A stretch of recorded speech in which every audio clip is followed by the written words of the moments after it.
Ready to go, Minister? Okay. Right, ladies and gentlemen, it's time for questions for the Minister of Communities. I will start with the listed questions, and I call on Timothy Gaston. Timothy. Jimon. Minister. Neither my department nor any of its arm's-length bodies have provided any funding to NECAP since 2017. Thank you very much, Deputy Speaker, and I welcome that confirmation from the Minister that no money from your department has been provided to NECAP, and I trust that will continue going forward. As the Minister responsible for local government, what are you doing to stop this pro-IRA rap group from turning Belfast City Council-owned Boucher Road playing fields into their personal propaganda stage? Minister. Well, Mr Deputy Speaker, the member will be aware that although I oversee local government legislation, it is up to individual councils to make their own decisions in those regards. But I hope that local councils would take into consideration some of the good relations issues that have been raised in light of some of the comments that have been made by NECAP, and not only by NECAP, but all of those that would seek to engage in what is essentially the glorification of terrorism. Mr Buckley. Speaker, would the Minister agree that both the UK Government and Irish Government would need to fully distance themselves from the funding of racist, anti-Semitic and sectarian state sponsorship in the view of NECAP? And would he further agree that some members in this House who suggest it would be mad to complain about such comments from NECAP is quite irresponsible, to say the least? I completely agree with the member. In fact, I think it's not only the right thing to do, but I think it's our responsibility to call out behaviour such as this. There are always things that we can disagree with that other people do in the arts sphere, but this is going far beyond anything that comes anywhere close to just dealing with artistic licence. This is the glorification of terrorism, and this is also calling for violence towards MPs. So not only should there not be criticism of that, I think it's incumbent upon us to call that out, and I would also call on the UK Government and the Irish Government as well to consider their actions in this regard. Mr McMurray. Thank you, Mr Speaker. Can the Minister outline how funding decisions for cultural and artistic outputs balance freedom of expression with public accountability? Well, he'll be aware that the Arts Council is the primary body responsible for funding the arts in Northern Ireland, and they have policies that help them to work out where those boundaries and where those barriers are. For example, they have their good relations policy and their equality policy, and I obviously, as Minister for Arts, want to make sure that we do everything that we can to showcase the wide range of artistic talents that we have in Northern Ireland. But let me be very clear, that should never come at the expense of standing up for what is right and standing against clearly what were, in these circumstances, the wrong comments. Mr Carroll. Minister, can you detail whether your department have given any funding, either through community arts funding, to any organisations that have publicly been singing Up to Our Necks in Fenian Blood? Well, as he'll be aware, it's up to the Arts Council to determine funding policies and everything around that in regards to their policies. They have their own equality and good relations policy, and it's only right that those are fully implemented, and where the standards have fallen below what is expected, that action should be taken in regards to that. What I won't do, however, is what some are trying to do, is judge the entire bands community by the actions of a few if they have fallen beneath expected standards. Mr O'Toole. Thank you, Mr Deputy Speaker. Minister, I don't think anyone should trivialise when individuals trivialise violence, whether they're artists or not. For the sake of consistency, can I ask that when he met the Loyalist Communities Council, was he clear with them, and did he explicitly say to them the trivialisation of violence, including by loyalist paramilitaries, was wrong? I have been consistent on this. I have not trivialised this, and this was part of my discussions as well. I made it clear that I'm looking to the future. I made it clear that there is no role for violence or threat of violence in our society, and the member shouldn't need to ask that question, because I've been entirely consistent on this. No matter where it comes from, violence and the threat of violence is wrong, not only now, but it always has been, and no one should ever seek to justify it. Mrs Erskine. Thank you, Deputy Speaker. Question 2. Mr Deputy Speaker, a total of 37 applications were submitted under the Northern Ireland Football Fund's performance programme from 38 different clubs. One application was made jointly by 2 clubs and one application was received from a local council in partnership with a performance club. Applications are currently being considered and decisions will be taken in the near future. I hope to announce the first projects to be taken forward under this rolling programme of investment from late summer 2025. Mrs Erskine for a supplementary.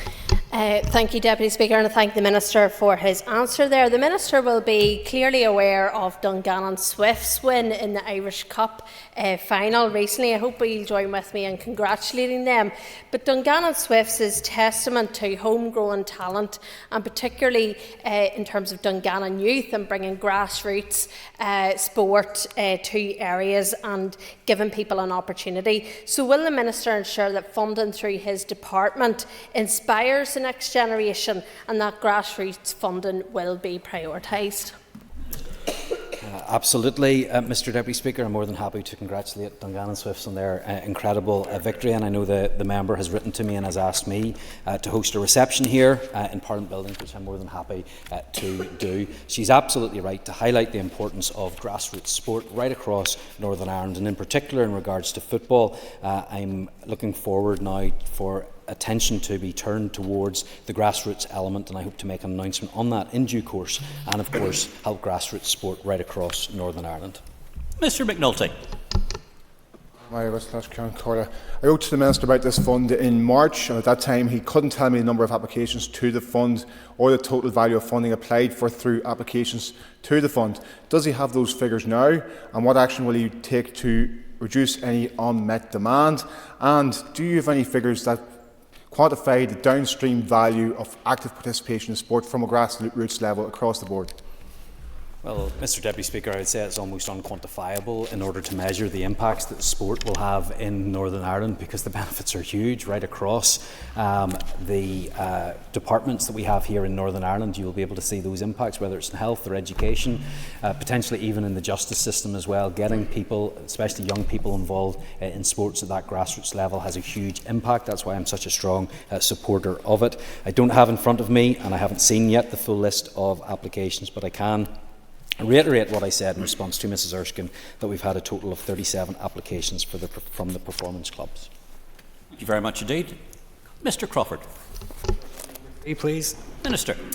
Mr Deputy Speaker, my assessment is that through the £28.9 million that my department has allocated in 24-25, successful outcomes were delivered, but if we are to address economic inactivity and see more disabled people thriving in work, we must significantly invest and increase the capacity of existing provision and implement new provision.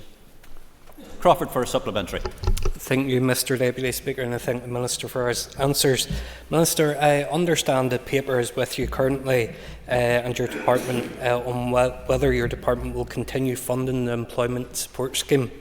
Can the Minister advise when he will make a decision, and if it is to cease the funding, how will he ensure that those who require this support will not be adversely impacted? Well, Mr Deputy Speaker, we have a number of employment support schemes. Some of them have been dependent upon direct finance from the UK Government. I hope to be in a position very soon to come to this House and announce the budget decisions that I have made. But I absolutely believe in those programmes, first of all because I believe in the dignity of work and believe that some people need help to get back into work, and that should be provided because it is good for them and good for society, but also because of the economic benefit in return that we get from people being in work. I'm absolutely committed to that. It's a significant part of my anti-poverty strategy that I brought forward last week, and I look forward to that being supported fully. Mr Kingston. Thank you, Mr Deputy Speaker, and I thank the Minister for his answers so far. Does the Minister agree that we should be helping more people with disabilities get into work, and what action will he be taking to ensure that happens? Yes, absolutely. I've met with many disabled people who have told me about their desire to get into work, but they've also told me about the barriers that exist to them getting in to work. We have 325,000 people in Northern Ireland that are economically inactive. 122,000 of those have a disability or a long-term health condition. We need to make sure supports are in place to help those, and we'll be bringing forward actions in both the anti-poverty strategy and the disability and work strategy to make sure that that happens happens and we see a real positive change in people's lives. Mr. Blair.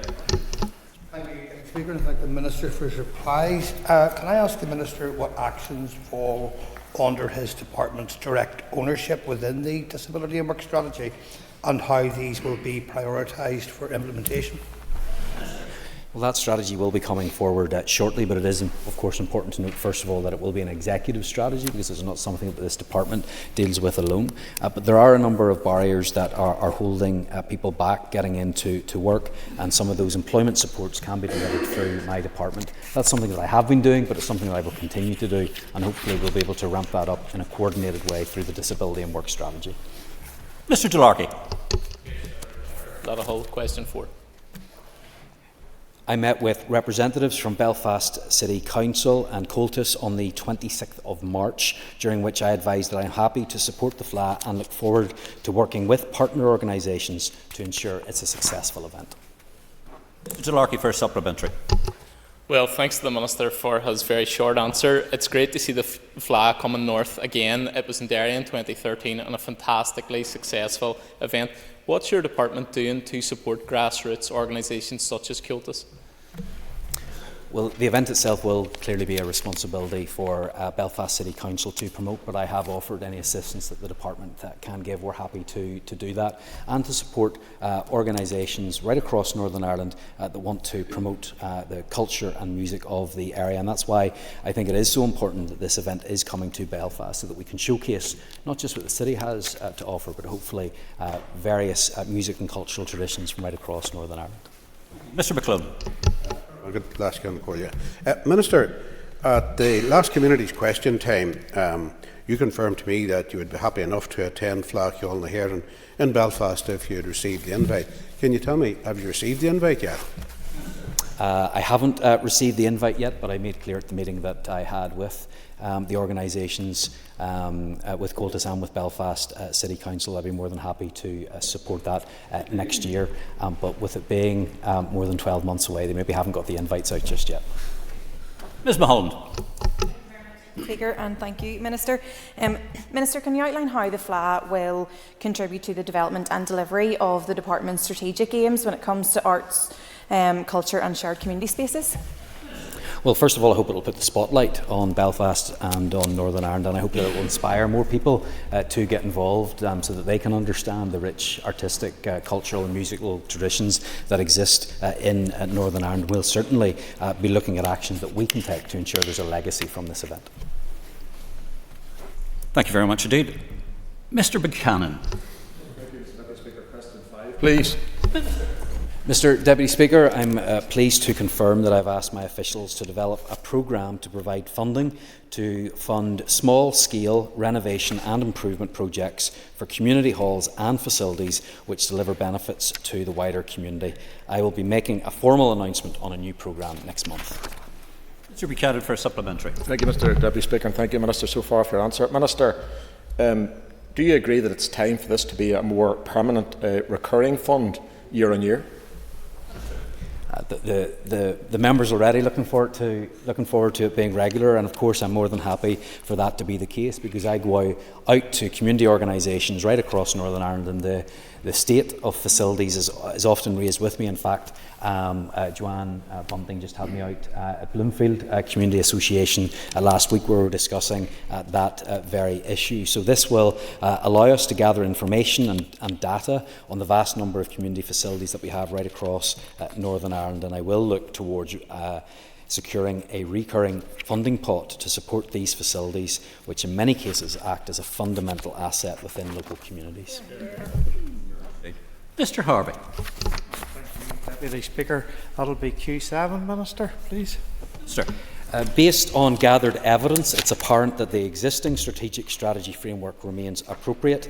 I have therefore decided to retain the existing active ageing strategy, whilst instructing my officials to bring forward a new action plan based on the existing strategy framework. Mr Harvey for a supplementary. And thank you for your answers so far. There has been extensive commentary about the other social inclusion strategies. Can the Minister ensure the active ageing strategy is giving its proper place and the same prominence? Mr. Deputy Speaker, I believe in New Decade, New Approach there were 14 social inclusion strategies that were mentioned, and I'm certainly keen that progress is also made in the delivery of active ageing provision. Too often the older population can be taken for granted, and we saw this with the Labour government's decision to cut the winter fuel payments. So I will continue with this strategy and the subsequent action plans, and look forward to taking this work forward at pace, subject of course as always to executive agreement. Mr. Gilden. And Minister, given the growing numbers of older people facing poverty, can you advise the House when you will bring a statement here on the anti-poverty strategy which you brought to the Executive last week? My intention is to meet, as we had previously discussed, with the expert panel and other key stakeholders. I intend to do that before it goes to consultation, but of course I will bring it to this House so that the members can have the opportunity to question me, and I look forward to that. Kelly Armstrong. Thank you, Deputy Speaker, and thank you, Minister. Minister, I'm glad to hear that the active ageing strategy, the action plan, will be updated. But as Mr Harvey had mentioned, there are other social strategies there. I'm just wondering, Minister, if you could provide us with an update of when you will be delivering each of those strategies. I know you have a time frame for that. I'm particularly interested to see the LGBTQIA and the gender strategies. After all, we don't want just the good-looking ones at the front. Mr. Deputy Speaker, I want to progress these and make sure that we make a real difference for people right across Northern Ireland. So all of these will be considered, and we look at the actions that can be taken that actually will make a difference. But of course, all of these will be subject to executive agreement, and therefore I am not in control of the timeframes. Mr. McGrath. And whilst the Minister is practically a youngster, as most of us are getting older and progressing in years, and we know that there will be an increasing number of older people in our communities, would the Minister agree with me that maybe some form of formal, official older people service, akin to what we have in terms of a youth service for young people, something of that should be developed so that organised activities in every area across Northern Ireland for older people to engage with, to have information about what's helping them, to tackle loneliness and social exclusion and all other benefits, that would be of great use to people as we grow older. Well, I'm very grateful to the member for his kind comments. I'm always open to looking at ideas that can help make sure that we deliver for the people that we're sent here to represent. My only caution around that would be I don't want to set up another body that's there for administration if we can do those things in other ways. So, for example, I do believe there are good supports there. For example, the Make the Call service is one example of something that does predominantly help older people in our society, but whether it is through the actions that will be in the anti-poverty strategy, the housing supply strategy, money I've given for winter fuel payments or for supporting people, I'm committed to delivering for older people in Northern Ireland, and I'm happy to work with anybody else that will help me in that. Ms. McAfee. Mr Deputy Speaker, environmental health officers have powers to deal with damp and associated mould issues through enforcing the statutory minimum fitness standard for all housing tenures. My department issued guidance on damp and mould to social housing providers in January 2024, and the Housing Executive has developed and is delivering an extensive action plan that will address the wide-ranging contributing issues of damp and mould within their properties. And I thank the Minister for his response. AWAB's law, which is part of the Social Housing Regulations Act 2023 in England and Wales, requires social landlords to fix dangerous damp and mould within set timescales and address all emergency hazards within 24 hours. This will come into effect in October 2025, with His Majesty's Government also consulting in extending this to the private rented sector. Will the Minister be following this course of action? Grateful to the member for raising this issue, and it is an important one. I'm looking for the most appropriate way forward on this. One option is the possibility of including some of the provisions within AWAB's law into a change in the Decent Homes standard. That may be the most appropriate response to that. Of course, we'll keep that under review. Mr Milton. Question number 10, Deputy Speaker. Construction work on the Inner Wall City Public Realm project began on January the 6th, and works are scheduled to last approximately 18 months. Those works have been progressing well, and my officials continue to meet regularly to ensure this progress continues with full engagement with all local stakeholders. Mr Milton for a supplementary. Thank you, Mr Deputy Speaker, and can I thank the Minister for his response, and can I welcome the £1.2 million provided by your department to restore the Austins building in the city centre. Minister, can you outline any further plans that you may have in terms of restoring buildings within Londonderry city centre? I'm delighted that we were able to provide that capital grant funding, and we will continue to look for ways in which we can help buildings see new use, because we do have many unused buildings throughout our towns and cities, and we want to make sure that we are looking at options that are available. But I hope this £1.2 million for Austins will be the start, and we will see organisations like the Inner City Trust work together with the department to make sure that's delivered. Mr Durkin. Thank you, Mr Deputy Speaker. I welcome progress on the inner city scheme that the original question referred to. But will the Minister consider a regeneration scheme for Foyle Street adjacent to the city walls, where beleaguered businesses have suffered from the prolonged closure of the street due to Northern Ireland waterworks? There's good news that the street will be reopened to traffic at the end of this week. However, the street still could do with a facelift, and any intervention from the Minister would be welcome. I'm more than happy to ask officials to look into that, see where that is on any potential schedule or list, and take evidence if need be to determine the need in that area, but certainly happy for that to happen. Mr Blair. Thank you. Question number 12. Victims of domestic abuse are provided with support to both access and maintain social housing. When applying for a social home, victims of domestic violence are awarded primary social need points within the housing selection scheme. Following my decision to remove intimidation points from the housing selection scheme, all victims of violence, abuse and trauma are now able to access the same categories of points within the scheme for violence or the threat of violence. Mr Blair for a supplementary.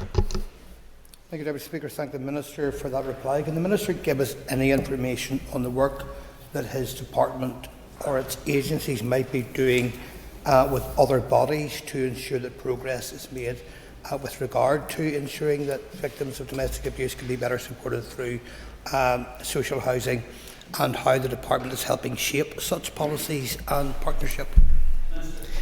Absolutely, and there are a number of organisations that we do work with to ensure that this is the case, and in particular you'll see the outworkings of that in the Housing Executive's Domestic Abuse Action Plan. I believe that has resulted in some good working with other organisations, including the PSNI. However, if the member has any further suggestions of how or who we should engage with, I'd be more than happy to hear from him. Ms Bunting. Thank you, Mr Deputy Speaker. The Minister has made mention of the removal of intimidation points and the impact that might have on those who find themselves in the situation of domestic abuse. Could you perhaps outline exactly what the impact might be, and how victims of violence and abuse in general, as well as domestic abuse, can be assisted by his new proposal to remove intimidation points?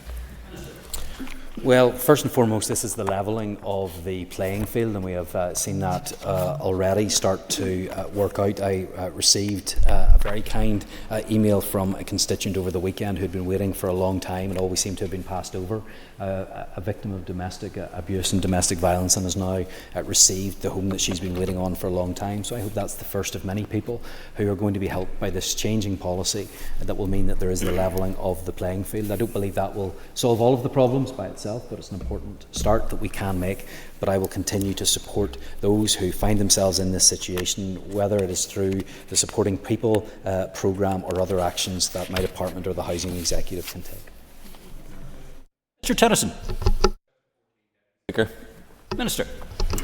Mr Deputy Speaker, the anti-poverty strategy was presented to the Executive at the end of March, and its publication was agreed for consultation at the Executive meeting last week. I look forward to the consultation period, to hearing from people so that we can have an effective anti-poverty strategy in place. Mr Mr Tennyson for a supplementary. Thank you, Deputy Speaker, and thank you, Minister, for that answer. Minister, the strategy was heavily trailed in the media last week ahead of the executive meeting, and yet as we stand here today, neither members of this House nor the sector have seen a copy of that document. Why the delay, and does that speak to a disrespect to those of us in this chamber?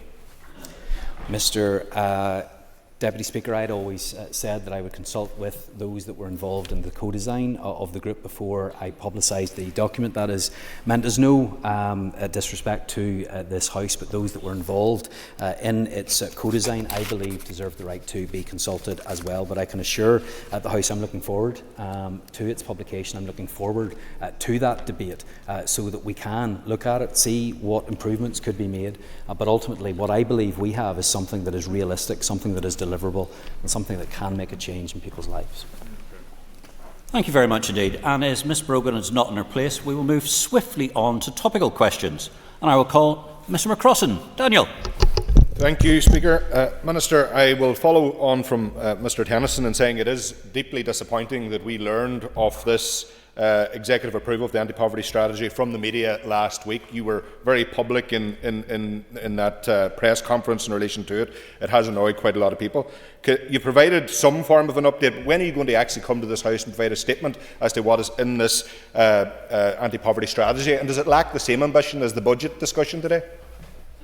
As soon as I consult with the groups, I will bring that to this Assembly. Unfortunately, I did not hear the debate that took place today, so I'm not sure how useful or not that was, but I hope that we will have an opportunity to have a proper conversation around these issues, because what we do now have going out for publication shortly is an anti-poverty strategy that's something that is deliverable, realistic, and deals importantly with the root causes of poverty.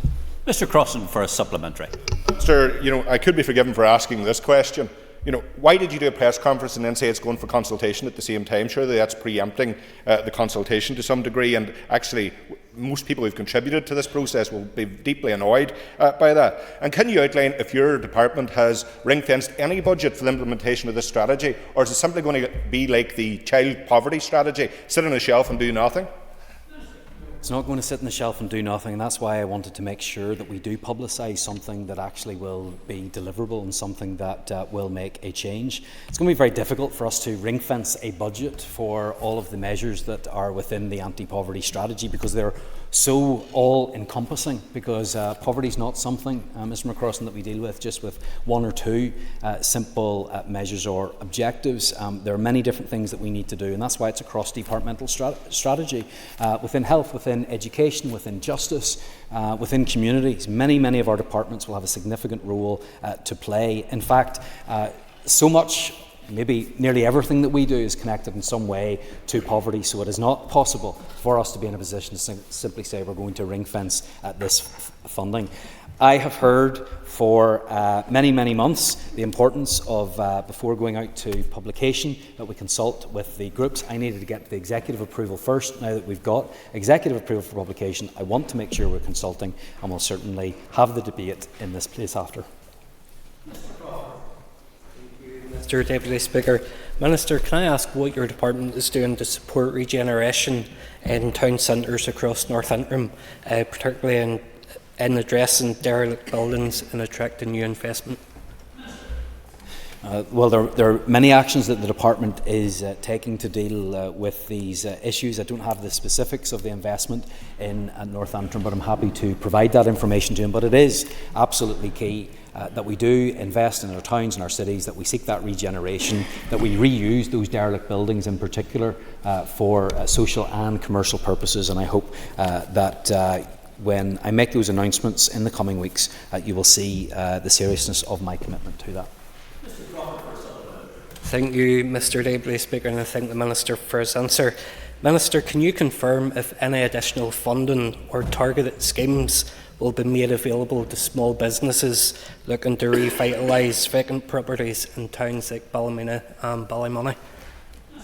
Something that we are looking at, and there has been some success in other schemes, such as the Vacant to Vibrant scheme that we've seen in Belfast and elsewhere. The return on that investment has been incredible, and I think that should hopefully give an indication of where I will be placing resources in the coming years.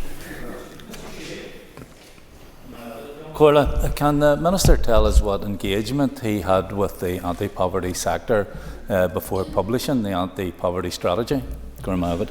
As I said in my previous answer, I'm intending to engage with the sector in the coming days before publication. The Minister will be aware that there's a high degree of scepticism within the anti-poverty sector that the strategy is ambitious enough. And will the Minister give a commitment to listen to the sector as part of the public consultation process? And will he or has he invited any of the co-design groups to any briefings as part of that process? Of course I will. There's not much point in having a consultation if you're not prepared to listen to what people are going to say. I am committed to making sure that we hear the different views, and if groups or individuals or political parties have ideas of what they would like included in that strategy, they have the opportunity to do that. Obviously, executive parties have already had that opportunity. Others will have the opportunity to do that as well. But what is important, as other members have highlighted, is the fact that we need to publicly we need to publish something that is actually deliverable, and there's no point having a lot of objectives and aims within the strategy if we're not able to fund them and if we're not able to deliver them. Minister, can you give an update on when the disability strategy and the disability in work strategy will be presented to the executive? I hope that that will be within the coming weeks, but I don't have a firm timetable on that. But I do hope it will be very, very soon, because these are important issues, a significant part of the economic inactivity challenges that I highlighted previously. And I look forward to making sure that we get executive approval and move forward with those as quickly as possible. Okay. Thank the Minister for that. Given the changes in disability benefits being imposed by the British Government, we obviously urgently need to see both disability strategies delivered. Can I ask the Minister what measures his department is considering to support disabled people to get into employment? Of course, these strategies and all of the strategies that we talk about will not be fixed in stone. They do need to adapt to the times in which we are living, and I think the changes from the UK government, what they have announced, highlight how important it is that we are able to be responsive and help in whatever ways that we can. Again, there will be responsibilities for all departments, but within communities in particular, we want to make sure that we are in a position to help those, for example, through employability programmes. I've heard time and time again from disabled people who say that the system works against them, that they aren't getting the help to break down those barriers into work, and those are the people that I want to make sure we can help in particular. Mr McAleer. Good. Minister, you may be aware that the Tyrone Fleadh has started in Fintona, County Tyrone. So it's going to be a full week of talks and music and parades and language and culture. I'm sure, Minister, you'll join with me in commending the Cultus in organising this fantastic event, and also recognise the important cultural, social and economic impact an event such as the County Fleadh has on local areas. Absolutely. As I said in my answer to the previous discussions, I welcome any opportunity for us to highlight the rich cultural and musical heritage that we have. I'm not familiar with exactly what is going on in his own area. I'm more familiar, having been briefed by the organisers of next year's event, but certainly I welcome any opportunity to highlight those that encompass all of the musical traditions in Northern Ireland. I thank the Minister for his response. The Minister could give us an update on the Heritage, Culture and Creativity programme. Work is being taken forward. There are still a few changes that need to be made to that, a little bit more work to be done, because we want to make sure that is effective and make sure that that is fit for purpose. But again, in the coming weeks, it is another strategy that we will bring forward, and importantly, something that will make a real difference, because the arts sector in particular has struggled in terms of funding, in terms of support, and I want to make sure that we change that. Last Concordia. Minister, can you give me an update on the timeline in relation to the Irish language strategy? Well, last week at the Executive, we have agreed the next stage in the process, which is to take all of the work from those expert advisory panels, to look at that, to examine that in departments, look at what the impact of those will be, both for the Irish language and the Ulster Scots language, heritage and culture working groups. So we will take that, we will look at that, and then we will consider the next steps. And Minister, could you tell me, we'll say presently, how many people you have working on the Irish language strategy within your department, and do you think it is sufficient?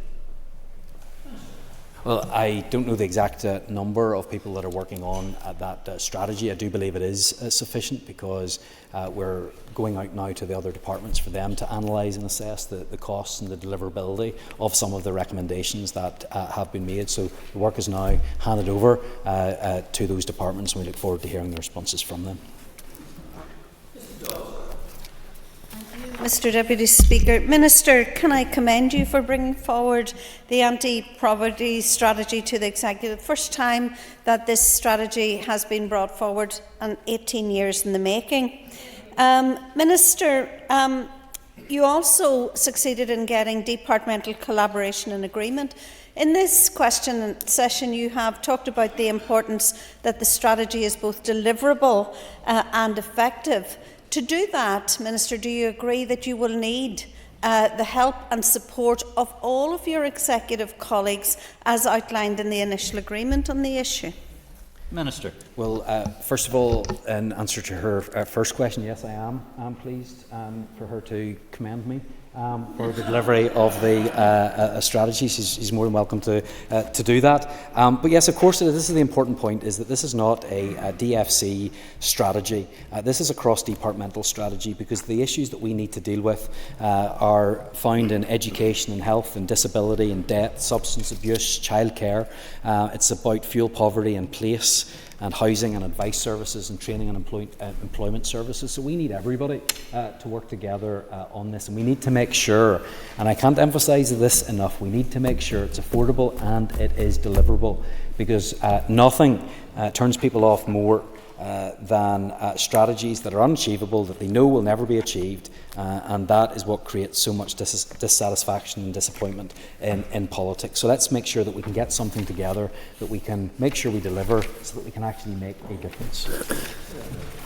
Dodds for a short supplementary. Thank you, Minister. Minister, maybe you would detail the child poverty statistics, and perhaps explain how the strategy will help us to drive down these figures.